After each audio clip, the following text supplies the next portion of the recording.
এই টয়া জানিস, আমার বাবা এবার শহর থেকে কতগুলো বাহারি খেলনা আর গহনা নিয়ে এসেছে।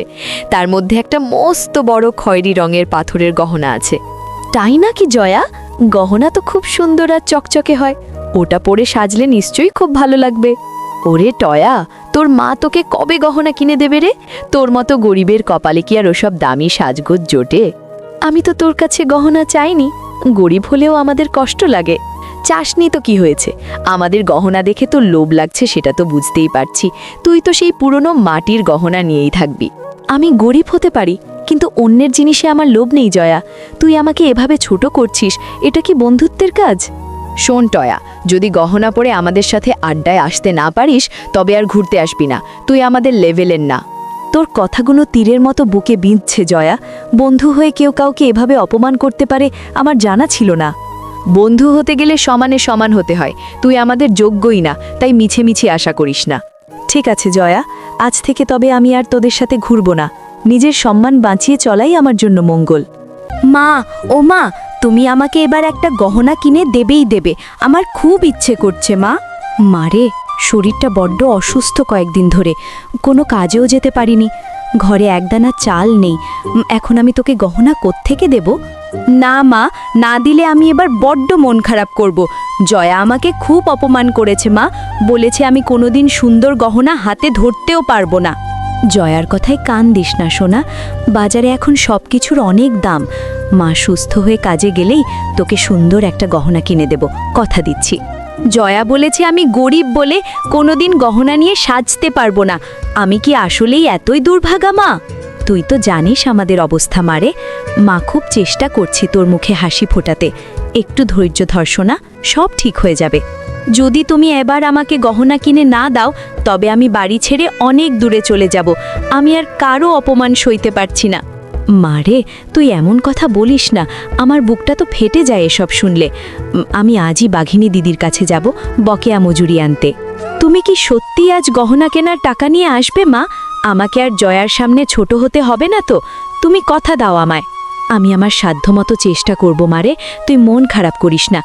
আজই আমি একটা ব্যবস্থা করছি, যেভাবেই হোক। তুমি আমার লক্ষ্মী মা, আমি জানি তুমি ঠিক ব্যবস্থা করবে। আমি পথে বসে থাকবো মা। তুই ঘরে থাকছো না, আমি ভগবানের নাম নিয়ে বেরোচ্ছি।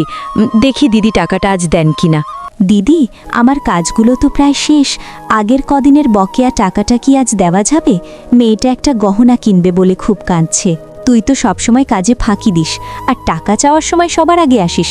তোর লজ্জা করে না বারবার টাকা চাইতে? আমি খুব অসুস্থ ছিলাম কয়েকদিন, তাই আসতে পারিনি।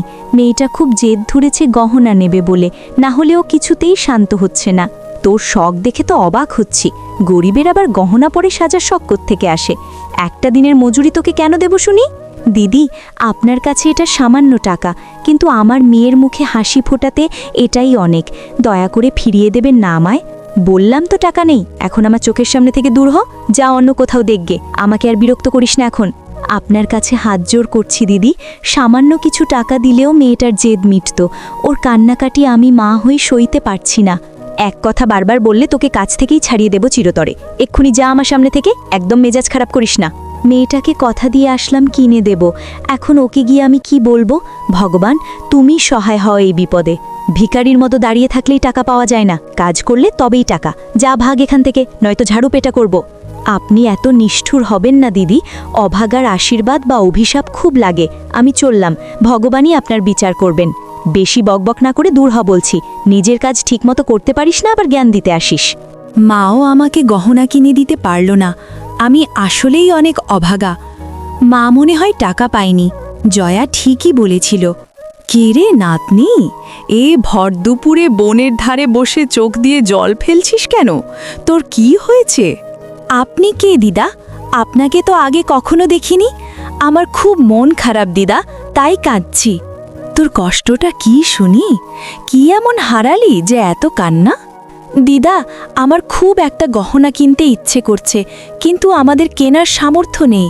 জয়া আমাকে অপমান করেছে। ওরে পাগলি, এই সামান্য কারণে কেউ কাঁদে? এই নে, এই টাকাটা রাখ। এটা দিয়ে তুই তোর মনের মতো করে গহনা কিনে নিস। না না দিদা, মা বলেছে কারো কাছ থেকে হাত পেতে টাকা নিতে নেই। আপনি বয়স্ক মানুষ, আপনার টাকা আমি কেন নেব? আরে শোন, আমি খুশি হয়ে দিচ্ছি। তুই তো আমার নাতনির মতো, তোর এই সুন্দর মুখে হাসি দেখলে আমার ভালো লাগবে। কিন্তু দিদা, আপনি কে? আপনাকে পরে এই টাকা আমি কোথায় ফেরত দেব? ফেরত দিতে হবে না রে নাতনি, তুই শুধু গহনাটা নিয়ে পরে আনন্দ করিস, তাতেই আমার হবে। যা, চট করে দোকানে যা। আপনি অনেক দয়ালু দিদা, আপনার এই উপকারের কথা আমি কোনোদিন ভুলব না। ভগবান আপনার মঙ্গল করবেন। আয় তবে আসি নাতনি, ভালো থাকিস আর প্রাণ ভরে সাজিস। তোকে অনেক আশীর্বাদ করি। ও গহনার দোকানদার কাকা, আমাকে ওই সুন্দর গহনাটা দিন তো, যেটা খুব উজ্জ্বল। আরে টয়া যে, এই গহনা তো অনেক দামি, এটার দাম পড়বে অনেক টাকা। তোর কাছে কি এত টাকা আছে? এত টাকা? কাকা, মেলায় তো এরকম গহনা অনেক কম টাকায় পাওয়া যায়। আপনি এটার জন্য এত বেশি কেন বলছেন? এটা শহরের ভালো মাল রে খুকি, এটার কারুকাজগুলো খুব উন্নত মানের। নীতি হলে ন্যায্য দামি লাগবে, এর নিচে দিলে আমার লোকসান হবে। কাকা, আপনি যদি এত বেশি দাম রাখেন তবে তো এই গহনা কেউ কিনবে না। আমি তো আপনার নিয়মিত কাস্টমার, আপনি ঠিক দাম রাখুন। ও সব বলে লাভ নেই, জিনিসে যে দাম বেড়েছে তার খবর রাখিস। নিতে চাইলে নাও, নয়তো গহনা রেখে দাও। আচ্ছা কাকা শুনুন, এই গহনাটার একপাশে তো একটু দাগ লেগে আছে আর বডিতে ধুলো জমেছে। মনে হচ্ছে অনেক দিন ধরে এটা দোকানে পড়ে আছে। কই দেখি তো। হ্যাঁ, রোদ লেগে বডিতে একটু ধুলো জমেছে বটে, কিন্তু গহনা একদম নতুন। আপনি আমাকে ওটা একটু কমিয়ে দিয়ে দিন, কারণ ওটা পুরনো কালেকশন। আপনি দিলে আপনার একটা অবিকৃত মাল বিক্রি হয়ে যেত। তুই তো দেখি ভারী বুদ্ধিমতী মেয়ে। ঠিক আছে, ওটা অনেক দিন দোকানে পড়ে আছে বলেই তোকে সামান্য লাভে দিচ্ছি। দে টাকা দে। এই নিন টাকা, আর একটা সুন্দর প্যাকেট দেবেন যাতে আমি গহনাটা যত্ন করে বাড়ি নিয়ে যেতে পারি। এই নে তোর গহনা। তুই আসলেই জাঁদরেল মেয়ে, বড় হয়ে অনেক বড় অফিসার হবি মনে হচ্ছে। মা, ও মা, তাড়াতাড়ি বাইরে এসো, দেখো আমি কি নিয়ে এসেছি।